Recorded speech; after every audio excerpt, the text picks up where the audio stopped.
Hey, hey, hey. What's going on, Dr. Tiff? How are you? I am doing good. How are you? I'm just fabulous on this Tuesday. Excellent. Well, welcome everybody. Thanks for joining us tonight for another episode of Tuesday Talks. We have another fantastic topic for you this week.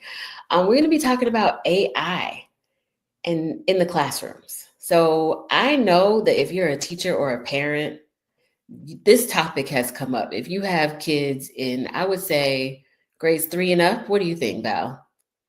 Oh, even further than that down, like we're about to hit kindergarten. China's doing some stuff over there. You know, they always ahead of us. So Right. yeah, I saw something they were making it mandatory or mandatory for kids starting in like kindergarten or first grade. They Oh, have wow. to have some AI training, instructional training. Wow, wow, wow, wow. So I know in my household, my son, it has become a topic of conversation because I know how my kid writes. And then he shows me this 3 paragraph thing that he's written. And as he's reading it to me, I know that he doesn't know what some of those words mean. Like paragraph using the word reciprocated. I don't think that's part of your day to day vocabulary. So then my question is this all your own idea or did you use ChatGPT? And then it starts to come out that this isn't all his own original idea. And we have to have that conversation. Hey, make sure it's your voice in what you're writing or typing. And you can use AI to give you some ideas, but not do the work for you. So it's already come up, and he's in 4th grade. And I know I have other friends who have kids that are older, and it has come up in the same types of way in their writing. How about for you when you were in the classrooms? How did it come out for you, maybe since your topic was math? Well, people have been cheating in math for quite a long time. And so once once you incorporate AI into that, because as a teacher, I could always get away with saying, "Oh, your answer's right. Tell me how you got it." And then, they can't. But now AI tells them, child, it gives them the explanation of how to get there. And so it's a little more tricky in that aspect of just trying to weed through. All I was doing at the point when I left the classroom was like, okay, you got a test coming up on this. It doesn't matter how you got these answers, but by the time the test gets here, you need to know what you're doing. So maybe you need to study what AI told you was the explanation and then put that into your head if that makes more sense to you. That's great. I'm not offended. Just know it for the test. Right, right. So I know there are some benefits to using AI, but then we kind of in our discussion about tonight's episode really talked about how AI could be innovative or disruptive in the classroom. Because as a teacher, you're already taking out a lot of time to grade papers, reading through, and now you got to read through it, maybe give the kid a second chance to do it, and now read the resubmission. That's a lot of extra work. You're playing detective. There are AI detectors out there that you can see if what is being submitted is AI related. But I know that there has to be some positives associated with AI too, because it can be a helpful tool. And in our discussion about that, we thought of the best person to come on. So we have a special guest tonight. Melissa D. White is a AI and communication expert, and we're going to bring her to the stage. Hey, Melissa. Hey, ladies, how are you? Doing great. Welcome, welcome, welcome. Thank So, for you. anyone who does not already know how fabulous Melissa is, go ahead and share a little bit about your background and experience. So, my background is 25 years in corporate America and specifically specializing in sales, operations, and communications. And really, that's the art of how to lead through communication, speaking. And then I shifted to really working with youth because of my passion outside of my corporate work, with starting a nonprofit called Righting Our Wrongs. And that's when I was really introduced to the world of education and building that gap. And through all the different work I do, whether it's nonprofit work and working with youth, consulting, corporate, doesn't matter. The thread with all of it is communication. And for me, the passion point is that the best communicator always wins. And so I just made a career out of being a great communicator and helping other people, including youth, great communicators. And here's where AI comes into the conversation. I realized AI had to be a part of the conversation when I started working with youth in our program, and I went in gung-ho and passionate about, I'm going to help kids with creative writing, but there were just some basic elements, some basic skills of ELA that I didn't realize were lacking. And our program had to become an answer to support teachers in the classroom, especially if I wanted a successful program. And so being the a forever learner, I quickly immersed myself in what is adaptive learning, what's differentiated learning, and did some consulting with an education tech company. And I realized then, like, wow, AI was all around me, and I just didn't realize how it can support teachers and learners, period. Whether you're talking about youth or corporate learners, it's all the same. It's just at the level of where they are. I love that so much. What are some of the benefits and exciting ways that AI is currently enhancing education, in your opinion? In my opinion, I'll give you 4 ways. And I always like to give the disclaimer, I'm not your traditional educator. I'm an educator at multiple levels because I saw the need to fill the gap for communication. And I'm just really passionate about people being efficient communicators, understanding the benefit of it, but also across generations and in all settings too. And I think some of the ways that we need to accept or embrace what AI is doing for our society, there's 4 things when I thought about it. Number 1 is improvement in cognitive development. Oftentimes and here's the argument. Let me say this. I'm a purist. Like, I'm a writer. I love pen to paper as much as I love technology. And I struggle being an early adopter. I'm like, what are some of the disadvantages? But I think when you look at it deeper, when taught properly with AI as an enhancement to being better communicators, or better yet, learning the language of technology and how to communicate with AI, that enhances your education. So it's an education of how to communicate with technology. All right. The second one, and really number 2, enhancing communication skills. And there's threefold communication here. There's communication with yourself to help you through your own thinking process. Number 2, communication with others, just human connectivity, right? Then there's a third one. And this is kind of the thought leadership on, is learning how to communicate with technology as if it was a human element, because there's humans behind it. So now we have to learn the language of AI and essentially be bilingual. I have to be able to communicate with people, but also have a language with technology. The third one being differentiative and adaptive instruction. Again, I had a hands-on immersive situation with that, where I had to very quickly, if I wanted my program to be effective and to be an answer as a nonprofit, I was like, well, what problems are teachers having? By the time the child gets to me in an after-school program setting, hey, there may be some cognitive or learning delays with the child. I would get kids that were in the 4th grade but on a 2nd grade reading level, but then I would get other kids that were in the 4th grade but on a 6th grade reading level. I was like, what am I supposed to do with that? And because I, at the time, had not had a formal background as an educator like you all, technology was my answer. So I had to look for technology to fill that gap for me to help them. And the last one, which is probably my favorite out of the 4 enhancements, I'll tell you, is equitable learning experiences. And I say this because through technology with adults and children alike, I have seen having technology literacy creates equitable opportunities when taught and applied correctly. I love those. Those are very powerful.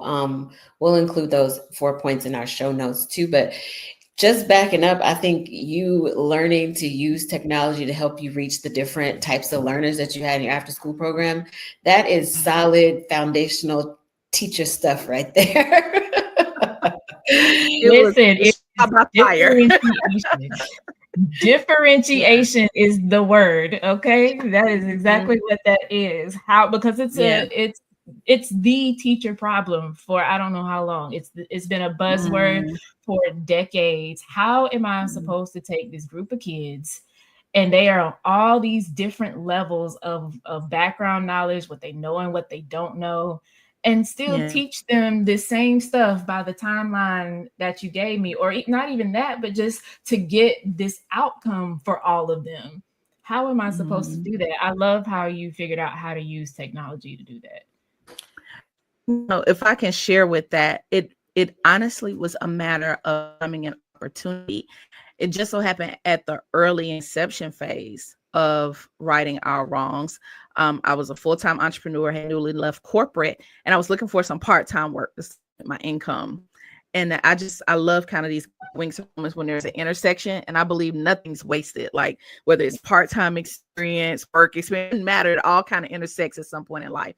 Well, I don't know how I don't know if it was LinkedIn or Indeed. I started working a part-time consulting job with a technology, education technology company. And I absolutely loved it. And this is not an endorsement or a plug for them, but the company was called Freckle. It's now Renaissance Freckle. And again, I think, and they told me, they said they wanted consultants who were not traditional educators, who had a corporate background, either in operations or systems of technology. Our job at the time, and I love how this is such a full circle moment. Our job was to help educators like you all, like your listeners, use the technology platform, and we would help onboard with them with the platform and show them how to use it for adaptive and differentiated learning. I had never heard those terms before, and I'm certified in adult learning and development. And so to hear that in the sense of youth and academia education for K through 12, it was mind-blowing to me, because I have a mom who's an educator. And so I was able to get that feedback, and I would go into schools and to see a teacher say, well, this really helped me cut down my time in curriculum delivery, or hey, when I'm doing groups with my kids, I can accelerate the learning path of a child that may be in one group and kind of not have to segment my classroom as much while I get them all caught up. And so to see that, to me, that's efficiency. And that's my corporate operational mind. Like, you need an efficient classroom, and that just helps you be efficient. So that was how I was able to talk to teachers about efficiency with this tool and AI technology. Yeah, I think that's so awesome. We kind of touched on what I'm going to ask next before we brought you on stage tonight. Yeah. A lot of teachers are concerned that AI is going to replace critical thinking skills, because the kids aren't thinking through the problems, the prompts, the situation, and they're just using AI. How do we mitigate that concern? And then how does that tie in to what you've talked about in other platforms as communication intelligence? Because I know you said you really want to build up. That was one of your 4 pillars, the cognitive piece. So how do those two things go hand in hand? Well, I think first, to answer that question, I need to give some more context to what communication quotient, or what we CQ. Like, you all have heard of an IQ, right? Your intelligence quotient. And then we've heard of EQ, right? And emotional quotient, like emotional intelligence.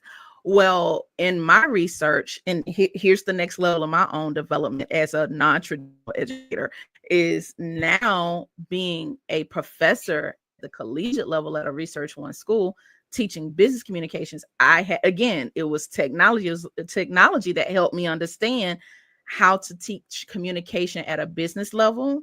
But now I'm seeing the gap in where our kids in the classroom at K through 12, especially in high school, are not getting the education twofold in technology and in communications. And so in my studies within the last year of being a professor, it was communication quotient. And like I said, I had natural adaptability. Like, I love words and how people process words.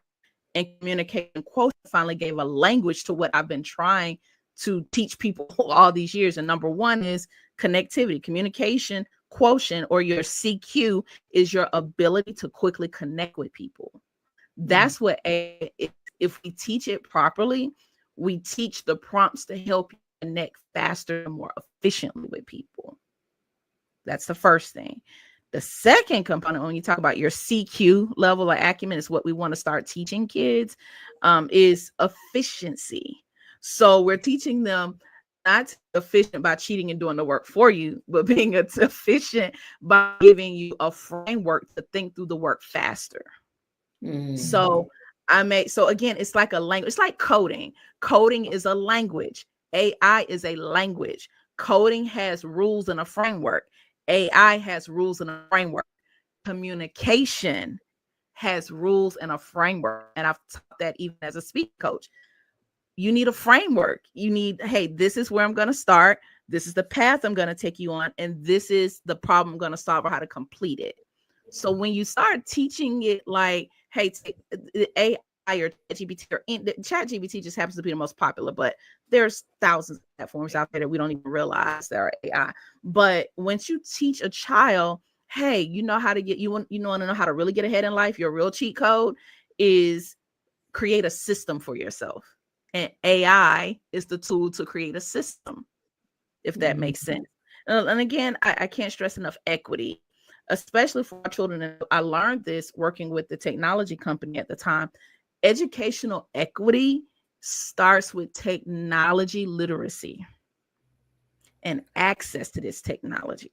It just so happened platforms, open AI platforms like ChatGPT, are free and more accessible than some of the other platforms. But it's so robust if you're willing to invest, whether you're in a school district where they spend a little bit more on some technology platforms, or if you can do that even as a parent, it's worth the investment to teach your child or tutor your child about framework use and communicating with AI that gets them ahead. Yeah, I think that speaks to a lot of the fears I know I have as a parent. It's like, okay, well, if I teach my kid about AI, then they're going to use that. Like that, you talk about being efficient. Hello, I can just type in this prompt and have this thing spit out a paragraph for me. But what I have learned, even in my own personal use of ChatGPT specifically, is you need to write a good prompt to get a good response from ChatGPT. Yeah. If you write a crappy prompt, you aren't going to get the good quality stuff that you want back. And so even in that is teaching some level of discernment in the writing skills. How much detail do I need to add? What are some adjectives I can put in here to make my message even clearer so that I get back something a bit more robust and less vanilla, if that makes sense? Yeah, absolutely. But you just substantiated my case here that the quality of the prompt and the quality of your communication with AI determines the quality of the response you get. So I think the investment to override that fear of just having AI think for you is we have the responsibility to teach kids how to communicate ethically with AI. And that's where a lot of the gray area and debate is. The ethics of it, the standards around it. Even I was doing some recent research about different platforms to help, identify, AI in writing in the classroom and detect the software. And much of that is not reliable, quite honestly, because you can't. And I think here's another important thing to teach your child when you have the conversation. There's always a human behind the machine. I think that's important to highlight. Yeah. There's always a human. And the thing is, the humans with the highest IQ set the tone for the CQ that you get out of AI, if you get what I'm saying. It's those that it's kind of like, look at it as having a tutor for your child from someone that has a level of knowledge or education or acumen in an area that your child doesn't. So it's teaching them, hey, this could be a supplement or a tutor for you with the right prompts and framework. So it might be worth, hey, let's come up with some prompts to help you in this subject.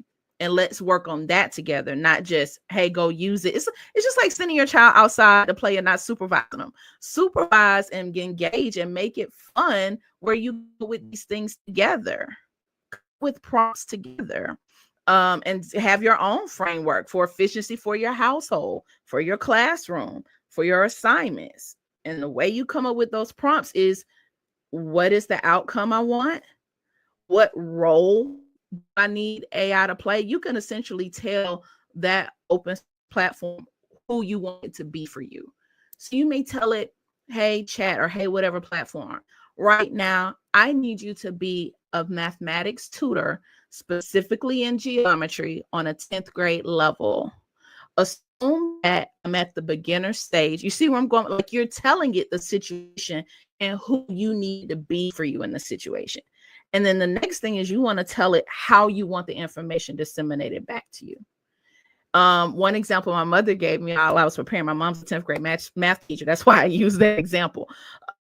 Sharing with me an AI platform that works as a scientific calculator, but it doesn't just do the calculations, it spits out the graph for you. So now you save time on having to graph out your results. I was like, damn, where was that when I was in school? So it's just it blows my mind. And especially for old school, like, hey, no, give me long math. I don't want shortcuts. I don't want. But to see for her as a math teacher, she's like, I appreciate it because I understand that they need math to do for them something different than what it had to do for me quickly. I gotcha. That's very insightful, and I think enlightening too, because it's almost like a taboo topic that you're not really ready to talk with your kid about, but you feel like you need to before another friend introduces it to them. Do you know what I'm saying? So that's how I've kind of approached ChatGPT or even AI with my own kid. Like, well, if I don't say anything about it, then he won't know anything about it. And then he brings me this clearly ChatGPT generated paragraph. And I'm like, how did you even know about that? He knew about it without me saying Why anything. is it taboo? I'm curious to you all, as both as parents and having that back. Why is AI considered taboo for parents? Val, you want to share? Well, I'm different. Okay, so it hasn't been, and this could possibly be because of my educator background too. But as a parent, I was never really that like hands off of it. Don't approach it.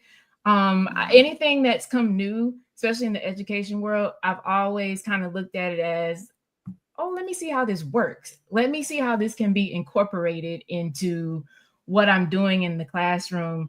Let me broaden it, what I'm doing with the kids that I work with, whether they're someone else's kids in the classroom or my own kids at home. I am notorious for saying Google it when students ask me questions, because I look at it as just a source for information. And so when it comes to like the topic of steering away from it, I'm like, no, I want to embrace it because one, it's here. One, we're immersed in it everywhere. I went to Bojangles the other day and AI is taking my order. I did not feel comfortable with that. I didn't even want to say yes so that it could record my voice and use it for something else. Like that. But it's here and we're in it.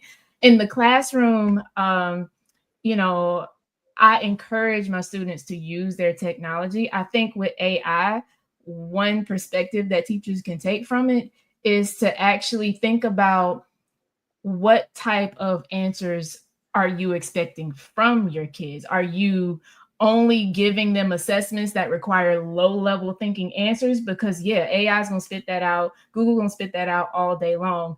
They don't have to do any thinking. So I think we as educators and as parents have to get creative in the level of responses we want. Do our responses require evaluation of the information that they're getting? So, give them a prompt that says, use AI to XYZ, and then the actual assessment and grade comes from how that kid evaluates it. Or for math, what does this graph mean? Analyze this particular part of what it spits you out, and then answer this other question.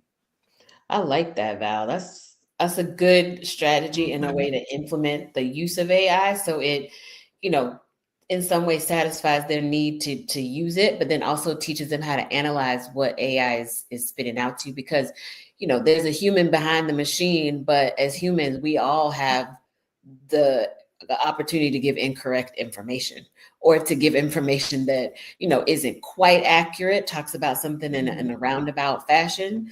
But I think that was really insightful. For me, AI has just been taboo because I feel like it's like you take the lid off the cookie jar and then all of a sudden all the cookies gone. Like, I didn't want to take the lid off the cookie jar. I don't want the smell to get out. I didn't want no temptation there. And, you know, pried that lid open on his own. So now we have a conversation about it. But if we're looking at AI in schools and how that is impacting the workplace, Melissa, where do you see this all going? What that could look like in the next 5 to 10 years?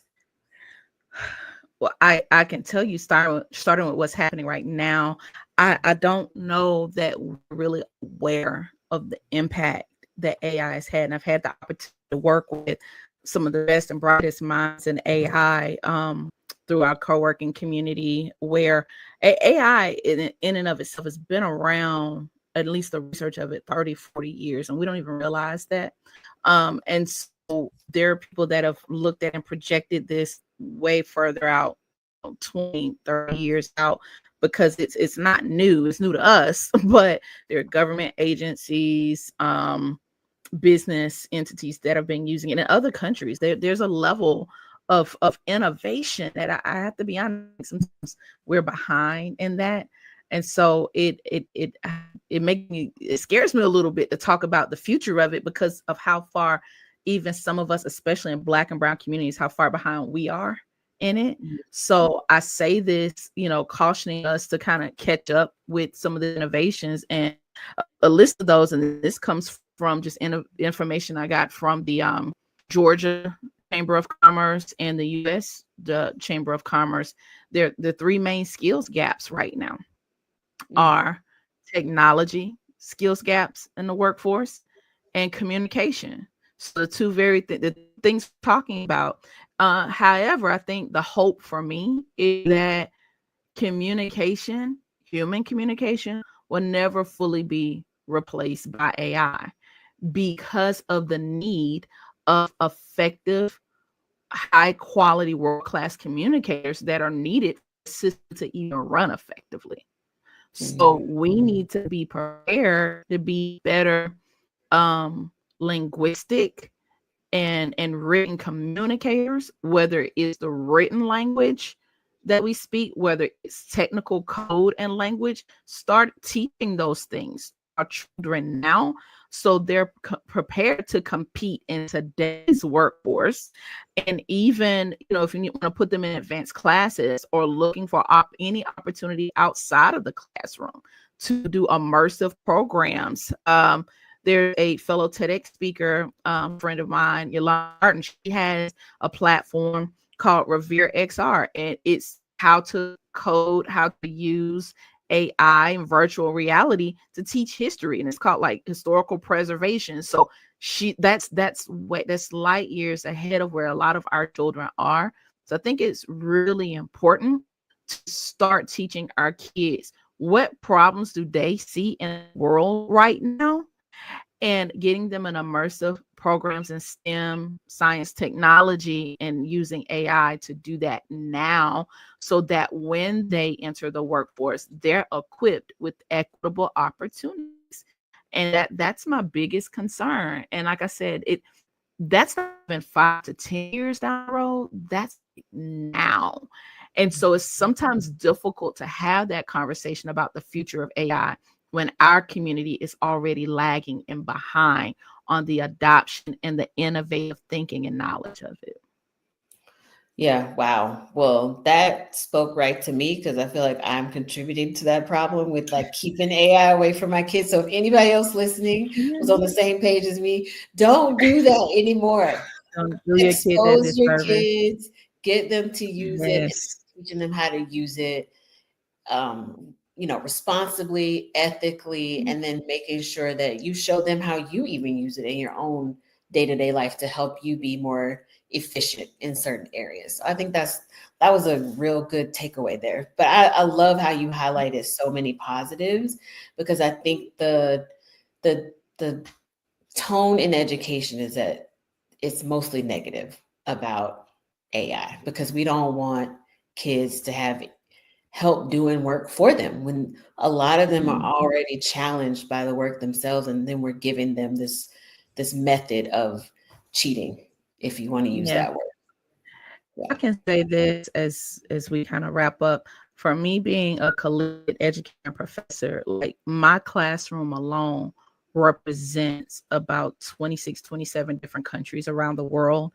And it is very evident where our kids here local to the US are behind in communication skills and innovation, even conversely in a collegiate classroom, which really began at the tone that was set in the home or in the classroom in K through 12. So I'm encouraging you from a collegiate perspective to prepare your child now so that they can come, because I see it every day in my own classroom.